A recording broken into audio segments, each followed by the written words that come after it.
Welcome to CuriousClicks. Today, we explore mechanical clock escapement and the evidence behind its most surprising mystery.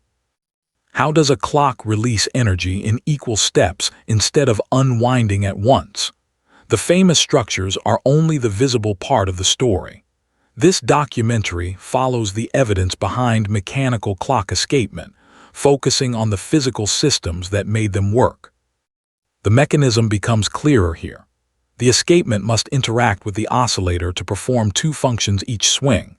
When triggered at a certain point in the oscillator's swing, it releases the clock's wheels to move forward a fixed amount, and applies an impulse force to the oscillator to replace the small amount of energy lost to friction each. This matters because it connects directly to the question: how does a clock release energy in equal steps instead of unwinding at once? The mechanism becomes clearer here, and in London in 1671, William Clement began building clocks with the new anchor, or recoil escapement, a substantial improvement over the verge because it interferes less with the motion of the pendulum. This matters because it connects directly to the question: how does a clock release energy in equal steps instead of unwinding at once? The mechanism becomes clearer here.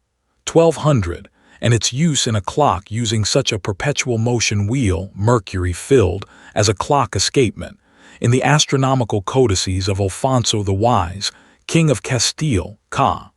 This matters because it connects directly to the question: how does a clock release energy in equal steps instead of unwinding at once? The mechanism becomes clearer here.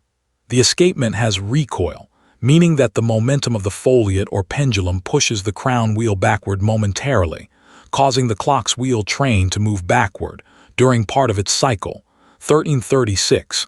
This increases friction and wear, resulting in inaccuracy. This matters because it connects directly to the question: how does a clock release energy in equal steps instead of unwinding at once? The mechanism becomes clearer here.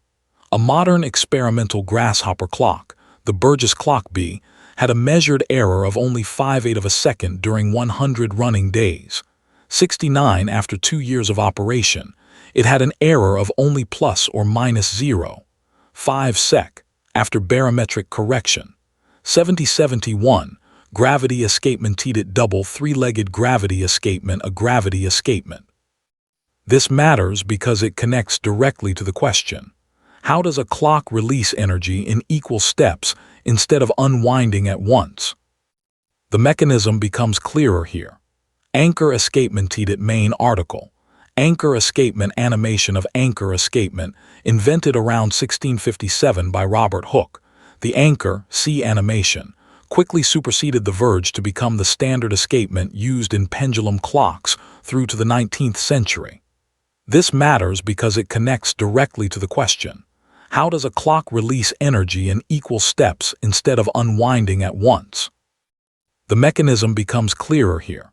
The deadbeat was first used in precision regulator clocks, but because of its greater accuracy, it superseded the anchor in the 19th century. 14. It is used in almost all modern pendulum clocks. 31. Except for tower clocks, which often use gravity escapements. This matters because it connects directly to the question: how does a clock release energy in equal steps instead of unwinding at once? The mechanism becomes clearer here. Operation is mechanically similar to the verge escapement, and it has two of the verge's disadvantages. 1. The pendulum is constantly being pushed by an escape wheel tooth throughout its cycle, and is never allowed to swing freely, which disturbs its isochronism. And 2. It is a recoil escapement. The anchor pushes. This matters because it connects directly to the question: how does a clock release energy in equal steps instead of unwinding at once? The mechanism becomes clearer here. They kept time by using the verge escapement to drive a foliot, a primitive type of balance wheel. 11. The foliot was a horizontal bar with weights near its ends affixed to a vertical bar called the verge, which was suspended free to rotate. This matters because it connects directly to the question: how does a clock release energy in equal steps instead of unwinding at once? The mechanism becomes clearer here. Escapements are challenging to understand because they are bidirectional devices. Energy, impulses. To keep the oscillator going passes through the escapement from the wheel train to the oscillator, but timing signals, the locking and release of the escape wheel, which control how fast the wheel train and clock hands. This matters because it connects directly to the question, how does a clock release energy in equal steps instead of unwinding at once? The mechanism becomes clearer here. Animation of an anchor escapement, widely used in pendulum clocks and escapement, is a mechanical linkage in mechanical watches and clocks that gives impulses to the timekeeping element and periodically releases the gear train to move forward, advancing the clock's hands. This matters because it connects directly to the question, how does a clock release energy in equal steps instead of unwinding at once? The mechanism becomes clearer here. The development of mechanical clocks depended on the invention of an escapement which would allow a clock's movement to be controlled by an oscillating weight, which would stay constant. This matters because it connects directly to the question, how does a clock release energy in equal steps instead of unwinding at once? The mechanism becomes clearer here. It eventually became the escapement of choice for turret clocks, because their wheel trains are subjected to large variations in drive force caused by the large exterior hands, with their varying wind, snow, and ice loads. This matters because it connects directly to the question, how does a clock release energy in equal steps instead of unwinding at once? The mechanism becomes clearer here. One of the many respects in which it differs from the coaxial escapement is in the use of lubricant.